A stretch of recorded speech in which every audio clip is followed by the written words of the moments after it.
and other City Church events, you can check out our BICF app, follow us on social media, or visit bicf.org/citychurch. Thanks for being here today. Hi, everybody. My name is Ross,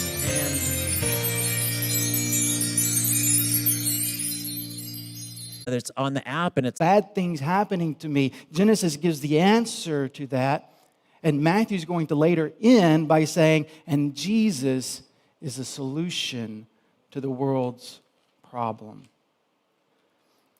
But at the beginning, sin comes, death comes, and no one is seeking God.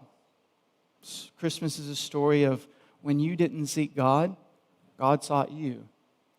And so God comes down in human form.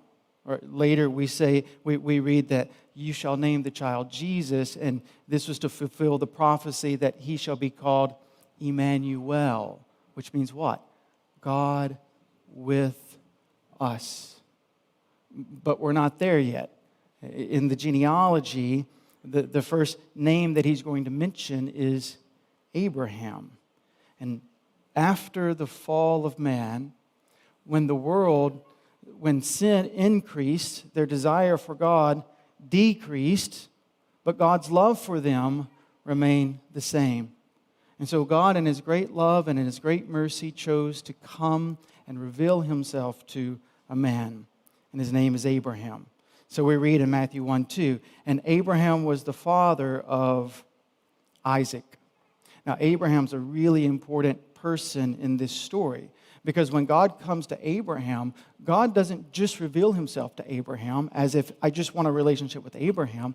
God is going to reveal himself to the world through Abraham, because God so loves the world. And so God makes a promise to Abraham. I'll paraphrase the promise. This is Genesis 12:3. The promise is, I'm going to give you a son. And this child is going to be the one who reunites the fallen world.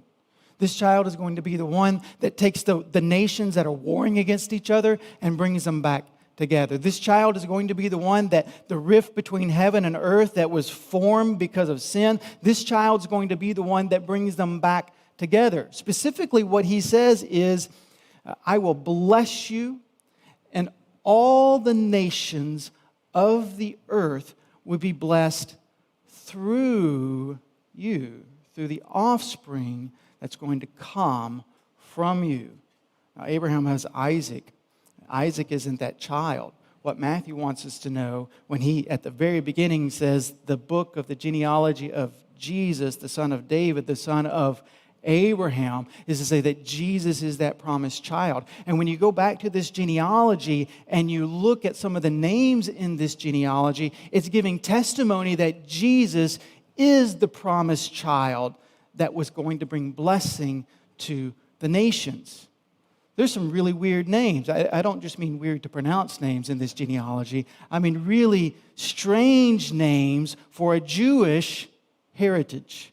For example, there's Tamar, who was a Canaanite. There's Rahab, another Canaanite. There's Ruth, who was a Moabitess. There's Bathsheba, who married a Hittite. And then you even actually get an Ammonite with Rehoboam's mother, Naamah. Now, all of these women are not the kind of women you'd expect to see in a Jewish genealogy. Where's Sarah? Where's Rebecca? Where's Hannah? Why these women? It's to remind us Jesus has come for the nations. He has come to bring salvation to all peoples. The nations are in the blood of Jesus. And the nations will be healed through the blood of Jesus. And as we look at this room today, it's scattered with people from different ethnicities. And it's a reminder to us that Jesus, the child whose birth we celebrate today, has come for each and every one of you. That when Jesus came, you were on God's mind to redeem you, to heal you of your sin problem. But not just you. You represent a larger group of people. You represent your own country, your own people group. Jesus didn't just come for you. He came for your own people group. And you think about what's going on in your world today, maybe